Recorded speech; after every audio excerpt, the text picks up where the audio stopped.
কয় বছর? অনেক মায়েরা এটা করে না, দুধ খাওয়ায় না, ডানু খাওয়ায়, ডানু কি খাওয়ায়, আর কি খাওয়ায়? সেরেলাক আর নিডো। আপনিও জানেন নিডো?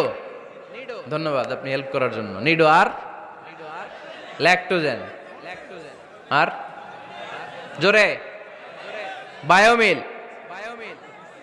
হরলিক্স আর আর কি? Baby baby care. মুখস্থ সব মাশাআল্লাহ। না, এইসব বেবি কেয়ার ফেয়ারে কাজ হবে না। বুকের দুধ খাওয়াবেন। প্রিয় ভাইয়েরা শুনেন, আল্লাহ তাআলা মায়ের বুকের শাল দুধে বাচ্চার জীবনের প্রথম টিকাটা, ভ্যাকসিনটা ফ্রি দিয়েছেন। আমরা বিভিন্ন টিকা বাজার থেকে কিনি না? প্রথম টিকা